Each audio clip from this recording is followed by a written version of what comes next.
నమస్తే, welcome to WAMM భక్తి channel. నేను మీ కృష్ణవేణి. మనిషి జీవితం సమస్యల సుడిగుండంలా మారుతూ ఉంటుంది. అయితే ఈ సమస్యల నుంచి ఊరట పొందాలి అంటే కొన్ని రకాల చిన్న చిన్న పరిహారాలు పాటిస్తే బాగుంటుంది అని తంత్ర శాస్త్రవేత్తలు, జ్యోతిష్యులు అందరూ కూడా చెప్తూ ఉంటారు కదా. మరి అలాంటి పరిహారాలు ఈ ఎపిసోడ్లో తెలుసుకునే ప్రయత్నం చేద్దాం. మనతో పాటు ఉన్నారు ప్రముఖ తంత్ర జ్యోతిష్య నిపుణులు, జ్యోతిష్యరత్న, జ్యోతిష్య సామ్రాట్ చింతా రుక్మాంగదరావు గారు. మరి ఆయన అడిగి కొన్ని సమస్యలకి పరిహారాలని తెలుసుకునే ప్రయత్నం చేద్దాం.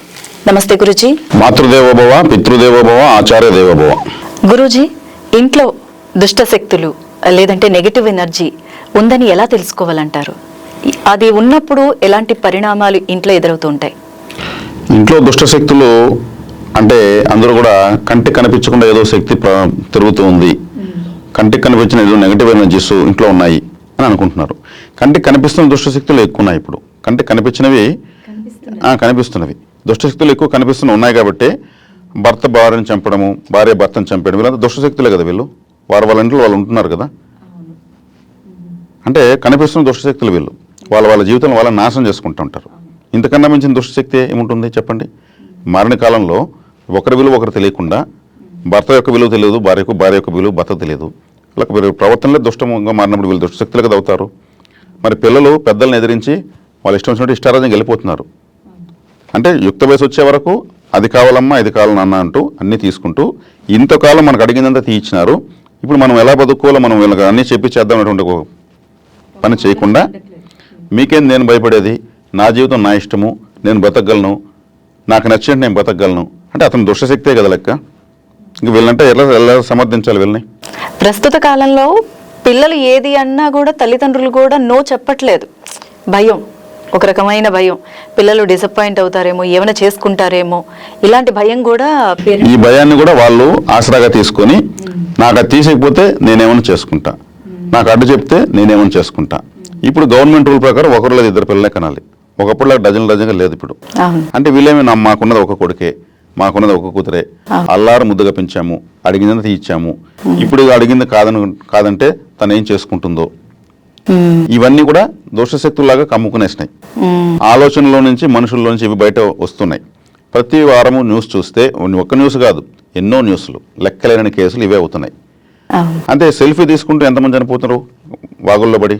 అవును, నిన్న కూడా ఒక అమ్మాయి వీడియో తీసుకుంటూ కొట్టుకుపోయింది.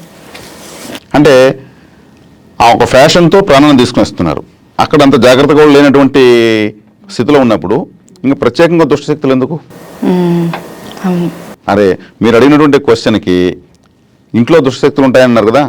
ఎక్కువగా సాల పురుగులు తిరుగుతున్నా, ఇంట్లో ఫంగస్ అంటే బూజు ఎక్కువ పడుతూ ఉన్నా, ఇంట్లో లైట్లన్నీ వేసి చీకటిగా ఉన్నా, ఓకే, ఇంట్లో వస్తే మనసు బయట ఉన్నదానికన్నా ఇంట్లో మనసు ఉక్కపోతగా ఉండి ఇబ్బందికరంగా ఉన్న, ఆ ఇంట్లో నెగటివ్ ఎనర్జీ ఫుల్గా లోడ్ అయినట్టు లెక్క. ఓకే, నిద్ర సరిగ్గా రాకపోయినా, ఇటువంటివి అన్ని నెగటివ్ ఎనర్జీ అక్కడ ఫుల్గా ఫామ్ అయిందని అర్థం. కాబట్టి ఆ ఇంటికి పలు రకాల కారణాలు ఉంటాయి. కనిపించని నెగటివ్ ఎనర్జీ ఉంది అని అనడానికి ఆ ఇల్లు కట్టేటప్పుడు తీసుకున్నటువంటి ముహూర్త నిర్ణయము, ద్వార నిర్ణయము, ద్వారం పెడతారు, సింహద్వారం పెట్టేటప్పుడు తీసుకునే టైము, అదేవిధంగా ఆ ఇంటి కట్టేటప్పుడు అడుగులో కన్స్ట్రక్షన్ జరిగేటప్పుడు ఆ వీధి కుక్కలు ఆడుకుంటే ఏదైనా ఎముకలు తెచ్చి ఇసుకలో పెట్టేసి వెళ్ళిపోతే దాన్ని అట్టే కలిపెట్లే వేసేస్తారు. అది శల్య దోషం కింద వస్తుంది. ఏ జంతువుదో ఆ ఎముక. ఇంట్లో అన్నీ బాగానే ఉంటాయి, కాళ్ళ నొప్పులు వస్తూనే ఉంటాయి, ఆ ఎముకల పైన తిరుగుతూ ఉంటారు. అందరికీ వస్తేనేం లేదు, కానీ ఏదైనా ఒక ఎముక ఉంటే అవుతుంది. గాజు పెంకులు సిమెంట్లో కలిసి మన ఇంటి అడుగులో ఉన్న పొగ్గులు. అంటే ఇప్పుడు అపార్ట్మెంట్ కల్చర్ లో ఆ ఎఫెక్ట్ అందరూ అన్ని ఫ్లాట్స్ వాళ్ళు భరించాల్సిందేనా? అంటే గ్రౌండ్ ఫ్లోర్ కి 100% పనిచేస్తుంది. ఓకే. ఇంకా ఇక్కడ గ్రౌండ్ ఫ్లోర్ అంటే గ్రౌండ్ ఫ్లోర్ సెల్లార్ పెడతారండి. ఫస్ట్ ఫ్లోర్, సెకండ్ ఫ్లోర్ అంటే ద్వార నిర్ణయం ఈశాన్యంగా పెడుతున్నారు. ఈశాన్యము పిశాచ స్థానం. పిశాచ స్థానంలో ద్వారం పెడితే దాంట్లోంచి లోపలికి వస్తా పోతే ఎలా ఉంటుంది పరిస్థితి? కుబేర ద్వారం ఎవరు పెట్టుకోవడం లేదు. కుబేర స్థానంలో ద్వారం పెట్టుకుంటే డబ్బులు బాగా వస్తుంది. కాబట్టి కుబేర స్థానం లేకుండా ఈశాన్యంగా గడప పెట్టడంలో అర్థం ఏముంది? అంటే కుబేర ద్వారం అంటే ఏ దిక్కు గురుజీ? ఏ దిక్కైనా కుబేర స్థానం అనేది నవగ్రహాలు ఇంట్లో స్థితమై ఉంటాయి. ఈశాన్యంగా ఆగ్నేయంగా, నైరుతిగా, వాయువ్యంగా ఈ కార్నర్స్లో రవి కేతు గ్రహాలు ఉంటాయి. రవి అంటే over heating, over lighting planet, over burning చేసేస్తుంది. కేతు అంటే హెడ్లెస్ ప్లానెట్. ఈ 2 గ్రహాలు కార్నర్స్లో ఉంటాయి. ఆ తర్వాత రవి కేతువుల తర్వాత చంద్రుడు తర్వాత బుధుడు తర్వాత గురువు తర్వాత శుక్రుడు తర్వాత కుజుడు తర్వాత శని తర్వాత రాహు, ఆ తర్వాత మళ్ళీ రవికేతులు వస్తారు ఆ కారణాల్లో. సేమ్ అలాగే వస్తాయి. అదే ఫార్మాట్ 4 పక్కల ఉంటుంది. ఇప్పుడు ఈశాన్యంగా ఎవరు ఉంటారు? రవికేతు, చంద్రుడు ఉంటారు. తర్వాత రవికేతులు హెడ్లెస్ ప్లానెట్ కేతువు, over lighting planet, heating planet, burning planet Ravi. తర్వాత చంద్రుడు కరుగుతాడు, పెరుగుతాడు, స్థిరత్వం లేని ప్లానెట్. అక్కడ గడప పెడుతున్నారు. అప్పుడు వీళ్ళకి స్థిరత్వం ఉండదు, డబ్బులు నిలవదు, అప్పులు ఎక్కువ అవుతాయి, వచ్చిన డబ్బు చాలదు, ఏం చేయాలో తెలియదు. అదే గురువు, బుధుడు, శుక్రుడు. గురువు ధనకారకుడు, బుధుడు జ్ఞానం, నాలెడ్జ్, శుక్రుడు లగ్జరీ. అక్కడ పెట్టుకుంటే అదే కుబేర స్థానం. అది వదిలేస్తారు, ఈశాన్యంగా పెడతారు. ఈశ్వరుడు ఉంటాడంటారు. ఈశ్వరుడు శ్మశాన వాసిని మనం ఇంతకు ముందు ఒక వీడియోలో చెప్పుకున్నాము. శ్మశానంలో ఏముంటాయి? శివుడితో కూడా భూత పెద్ద పిశాచ గణాలు ఉంటాయి. మరి అవే కదా లోపలికి వస్తాయి, కదా బయట పోతాయి. అంటే శివుడి పైన వీళ్ళు ద్వారం పెడేసి తొక్కుతున్నట్టు లెక్క కూడా ఒక విధంగా. అప్పుడు ఈశాన్యం అనేది దోషమైంది, పవిత్రమైన స్థానం దోషమైంది. అప్పుడు ఏమవుతుంది? ఇంట్లో ఇల్లంతా దోషమే. ఒకప్పుడు ఉమ్మడి కుటుంబాలు ఉంటున్నాయి, 30 మంది 40 మంది ఒకే ఇంట్లో భోజనం చేసేవాళ్ళు. అది గొప్పగా చెప్పుకునేవాళ్ళు ఊర్లో. మా ఇంట్లో మేము 50 మంది భోజనం చేస్తాం ఒకసారి, 3 పూట్ల 50 మంది కూర్చొని తింటామంటే ఆ ఆనందం వేరని. విడిపోవాలంటే అవమానంగా ఫీల్ అయ్యేవాళ్ళు. ఇప్పుడు కుటుంబాలు చిన్నవైపునాయి, ఐకమత్యాలు అసలు లేకుండా, అడ్రస్ లేకుండా పోయినాయి. ఉన్నది భార్యాభర్త, 2 పిల్లలు అంటే కూడా వాళ్ళకు కూడా అండర్స్టాండింగ్ ఉండదు. అత్తమామలు కూడా అసలు యాక్సెప్ట్ చేయట్లేదు ఈ కాలంలో, చేయటం లేదు. కాబట్టి బాత్రూమ్లు ఇండ్లలోకి వచ్చాయి. ఒకప్పుడు మరుగుదొడ్లు దూరంగా ఉండేవి, అవి ఇంటి లోపలికి వచ్చేసాయి. 20% వాస్తు ఎగిరిపోతుంది ఇంట్లో బాత్రూమ్ ఉంటే, ఎక్కడన్నా ఉన్నాయి. మరి ఉండకుండా చూడండి 50% ఎగిరిపోతుంది. మాకు డోర్ కరెక్ట్గా ఉంది, పెద్ద పెద్ద సోఫాలు ఉన్నాయి, ఇంటి ముందు పెద్ద గేట్ ఉంది అంటే అది కాదు వాస్తు. కాబట్టి ఇక్కడ ఇంట్లోకి వ్యతిరేక శక్తిని రప్పించేందుకు సింహద్వారమే ప్రధానము. మరి దాంట్లోంచి వస్తున్నంత వ్యతిరేకమే. ఇంకా మరి ఇంట్లోకి ఇంకా ఎందుకు రాదు వ్యతిరేక శక్తి? అండర్స్టాండింగ్స్ ఎందుకు కురుతాయి? సూసైడ్లు ఎందుకు ఎక్కువ పెరుగుతున్నాయి? అప్పులు ఎందుకు పెరుగుతున్నాయి? అయితే ఈ ఇంటి నిర్మాణ ఎఫెక్ట్ ఓనర్లకు ఉంటుందా, లేదంటే అక్కడ ఇప్పుడున్న ప్రపంచంలో ఏంటంటే అద్దెకు ఉన్న వాళ్ళే ఎక్కువ ఉంటుంది? మేము ఆ ఇంట్లోకి వెళ్ళిన మొదలుకొని మా కష్టాలు స్టార్ట్ అయ్యండి అంటారు. ఆ ఇంట్లోకి వీళ్ళ కష్టాలు అనుభవించే టయానికి వీళ్ళు ఆ ఇంట్లోకి వెళ్తారు. అవి అనుభవించేసినాక తెలుసుకున్నాక చాలా నష్టపోయాము, ఎన్నో రకాలు నష్టపోయాము అనుకున్నాక మళ్ళీ బయట వస్తారు. ఆ బ్యాలెన్స్ క్లియర్ అయినాక మళ్ళీ వీళ్ళకి ఇంకొక ఇల్లు దొరుకుతుంది. అంటే వీళ్ళ కష్టాలు పడబోయే ముందు ఆ ఇల్లు వీళ్ళే తీసుకుంటారు, అది వదలదు, లాక్కెళ్తుంది. ఇంటి ఓనర్ కి కూడా కష్టాలు ఖచ్చితంగా ఉంటాయి. ఎందుకంటే వాళ్ళు అంటూ ఉంటారు, మా దగ్గర ఇంత బాడుగులు తీసుకుంటాడు, ఆ డబ్బులంతా హాస్పిటల్కి ఇస్తూ ఉంటారు వాళ్ళు. నిలబెడితే మొత్తం వాళ్ళు పెట్టిన హాస్పిటల్కే. వాళ్ళు మనసు అంత క్లియర్ అంటారు. అంటే ఆ ప్రభావం అనేది హక్కుదారుడికి ఉంటుంది, దాంట్లో వెళ్ళి చేరి దాంట్లో తిని తాగి నిద్రిస్తున్న వాళ్ళకి ఉంటుంది. సో ఖచ్చితంగా ఇద్దరు పరిహారాలు చేసుకోవాలి. కానీ చేసుకోలేరు, ప్రకృతి చేయనిది, అనుభవింపజేస్తుంది. పరిహారం అంటే దాన్ని అనుభవించడం పరిహారం, ప్రధాన పరిహారం. కర్మను తప్పించుకోలేము. కానీ ఇప్పుడు నేను చెప్పిన జ్ఞానం తీసుకోవడం ద్వారా కుబేర స్థానాన్ని సెలెక్ట్ చేసుకుంటే వాళ్ళకి ఇటువంటి ఈత బాధలు రావు. అనవసరంగా డబ్బులు బయటపోదు, పిల్లలు ఎదురు తిరగరు. కాబట్టి కొంతమంది కుటుంబాలు లేరంటే బయట వాళ్ళు చూడడం కోసం అందరూ ఒక్కొక్క కారు, అందరూ ఒక్కొక్క బైక్ తిప్పుతూ ఉంటారు. అన్నిటికేమన్నా అదేమన్నా బోర్ వాటర్ పోయానికి పెట్రోల్ కదా, అనవసరం ఖర్చు కదా పెడతారు. అంటే లక్ష్మీదేవిని అవమానిస్తున్నట్టే కదా లెక్క. మాకు ఎంత వచ్చినా చాలడం లేదంటే ఊర్లో వాళ్ళంతా ఏమనుకోవాలి, వాళ్ళంటూ 4 కార్లు 4 బైకులు, ఫ్యామిలీ వెహికల్ ఒకటి ఇంత అంటూ ఉంటారు. అవే ఊరికే తిరుగుతాయి, మంత్రాలతో తిరుగుతాయి, తిరగవు కదా. అందరూ కలిసి ఒక 2 పెట్టుకుందాము, వాడుకుందాం అనుకుంటే మిగిలిన డబ్బు మిగులుతుంది కదా. మన ఇంట్లో వృధా ఖర్చు అనేది మనం కంట్రోల్ చేస్తే అదే మొదటి ఆదాయం. ఇటువంటి వాటిని సూక్ష్మాలు తీసుకోవడం లేదు. అంటే అండర్స్టాండింగ్స్ లేకపోవడం కదా. అంటే ఎవరో చూడకపోతే ఏం పోతా ఉంది. గురుజీ, ఇందాక మీరు అన్నట్టు ఇంట్లోకి వచ్చిన వెంటనే కొంచెం అశాంతిగా ఉండడం, అదొక డిస్టర్బెన్స్ గా ఉండడం, ఇలా ఉన్నప్పుడు నెగిటివ్ ఎనర్జీ అన్నారు. ఈ నెగిటివ్ ఎనర్జీని మనం తప్పించుకోవాలి అంటే ఎలాంటి పరిహారాలు ఏమైనా ఉన్నాయా? చిన్న చిన్న పరిహారాలు. ఇక్కడ ఇంట్లో ఉన్నప్పుడు కలర్ థెరపీ అని ఒకటి ఉంది. Colour therapy, music therapy, water therapy, physiotherapy, magnetic therapy, ఇట్లా ఎన్నో థెరపీస్ ప్రపంచవ్యాప్తంగా ఆమోదయోగ్యంగా ఉన్నాయి. ఇక కలర్ థెరపీ కూడా ఉంది. ఇంటి లోపల red, black, blue related colours, చిక్కగా ఉన్నటువంటి కలర్స్ కొట్టకూడదు. రెడ్ రిలేటెడ్ ఎక్కువ కొడితే ఏమవుతుంది? ఉద్రేకాలకు లోనవుతారు. బ్లూ రిలేటెడ్ ఉంటే ఏముంటుంది? మందస్థితికి వచ్చేస్తారు. మరీ గ్రీన్ రిలేటెడ్ ఉంటే ఏమవుతుంది? అతిగా ఆలోచనలు వస్తాయి, అవసరం ఉండేది అవసరం లేనిది. కాబట్టి లేత రంగులు కొట్టాలి. Baby rose, baby green, off white, ఇట్లా లేత రంగులు కొట్టాలి. బయట వచ్చి చిక్కటి రంగులు, ఎరుపు, బ్లాక్, బ్లూ రిలేటెడ్ ఇట్లంతా చిక్కటి రంగులు బయట కొట్టాలి. లేత రంగులు లోపల కొట్టాలి. లెమన్ ఎల్లో ఇట్లాంటివి ఆహ్లాదంగా ఉంటుంది. ఈ కలర్ థెరపీ కూడా ఏమంటే చెట్టు చూసినా రెడ్ కలర్ ఉంటే ఎలా ఉంటుంది పరిస్థితి? ఏ ఫైర్ స్టేషన్కో ఏ పోలీస్ స్టేషన్ ఉంటే రంగులు ఇంటి లోపల కొట్టుకుంటే ఎలా ఉంటుంది? సోఫా వచ్చినా అదే రంగు, దానిపైన కర్టన్స్ అవే. ఒకప్పుడు నాకు తెలిసి గ్రామాల్లో పెద్దవాళ్ళు ఎల్లలు వేసేవాళ్ళు, అప్పుడు పెయింట్ వేసేటప్పుడు ఎక్కువ తెలిపే వాడేవాళ్ళు కదా గురుజీ? అవును, అప్పుడు ఇన్ని కలర్లు లేవు అప్పుడు. కాబట్టి ఇక్కడ ఉన్నది ఏమంటే నాకు నచ్చిన కలర్ అని వాళ్ళకి ఇష్టం వచ్చినట్టు కొడుతున్నారు. అదేమవుతుంది, మన యొక్క రెటీనాను ప్రభావితం చేసి రెటీనా ప్రభావితం మైండ్కు పోయి నెగిటివ్ ఆలోచనలు పోతున్నాయి. ఇది ఒకటి ఉంది, ఖచ్చితంగా ఉంది. కాబట్టి కొంతమంది కొన్ని రంగుల్లోనే బాగా కనిపిస్తారు, ఇంకొక రంగు నీకు సెట్ కలర్ ఈ కలర్ అంటారు. అదే కలర్ థెరపీ. అదేవిధంగా ఇప్పుడు మనకు ఈ రంగుల ప్రభావం అనేది పూర్తిగా ప్రభావితం చేస్తుంది. దాన్ని సెలెక్ట్ చేసుకోవాలి. ఈ ముదురు రంగులు బయట వేసుకోవాలి, లేత రంగు లోపల వేసుకోవాలి. కొంతమంది కొన్ని రకాల వస్తువులు ఫర్నిచర్ తెచ్చుకుంటున్నారు.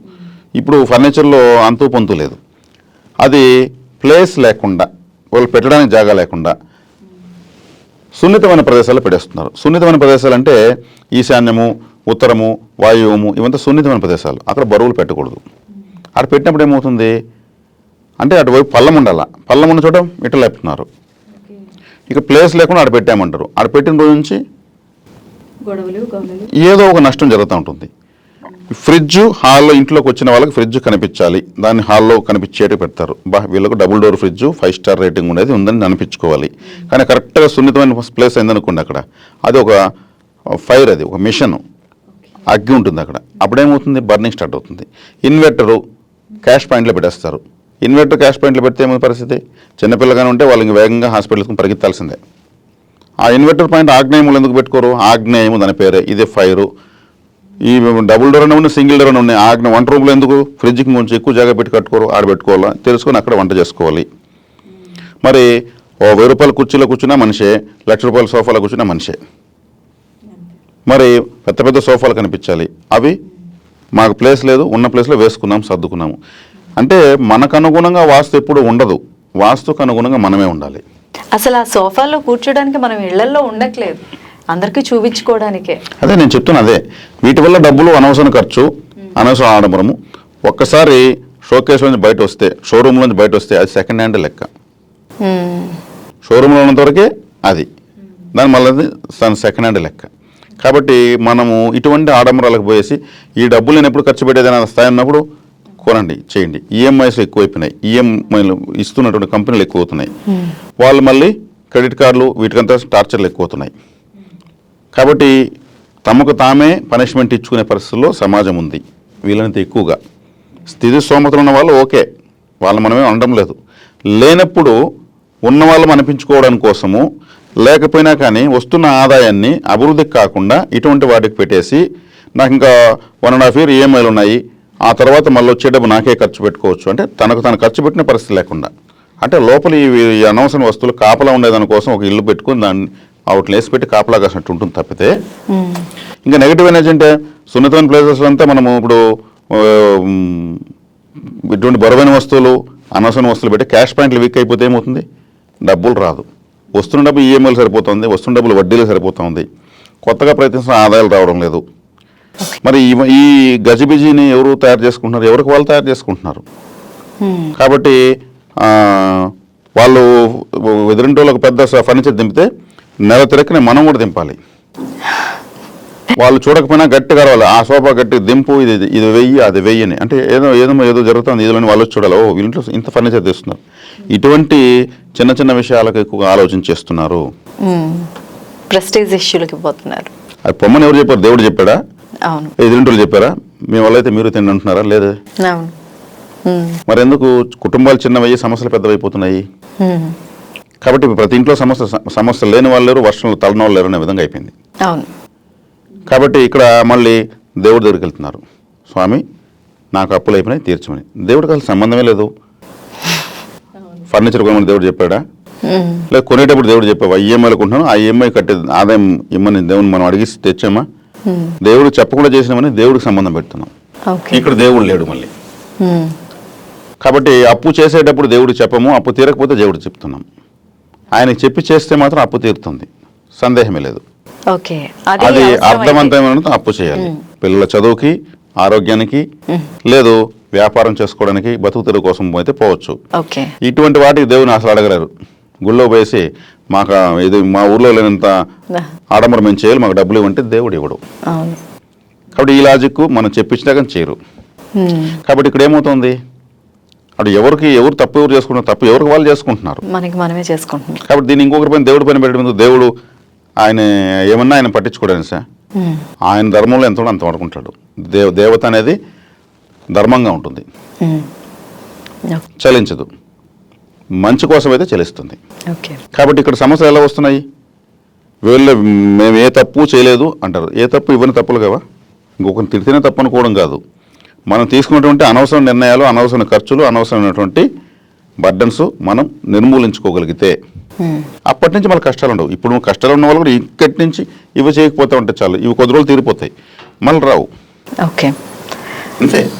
అయితే గురుజీ, కొంతమంది ఈ మధ్యకాలంలో ఉప్పుతో నెగిటివ్ ఎనర్జీని పోగొట్టచ్చు. అంటే మంచి గ్లాస్, చాలా శుభ్రమైన గ్లాసులో ఉప్పు నీళ్లు వేయడము, లేదంటే ఉప్పుతో గుమ్మాల దగ్గర నిమ్మకాయ, ఉప్పు, పసుపు, కుంకుమ ఇవన్నీ పెట్టడం, ఇలాంటి ఎన్నో రెమెడీస్ చెప్తున్నారు. అవి అసలు ఉప్పుతో పరిహారాలు మనకి నెగిటివ్ ఎనర్జీని పోగొడతాయా? ఉప్పు అనేది నెగిటివ్ని పోగొట్టేటువంటి వస్తువే. అది ప్రాచీన కాలం నుంచి ఆచారంలో ఉంది. ఇప్పుడు ఈ గుమ్మాలు, ఈ ద్వార నిర్ణయాలు, ఈ గృహ నిర్మాణాల్లో సరైన నిర్ణయాలు తీసుకోకపోతే బతికినంతకాలం ఉప్పుతోనే కాపురం చేయాలి. ఎందుకంటే నెగిటివ్ అనేది పోగొట్టేదే కదా.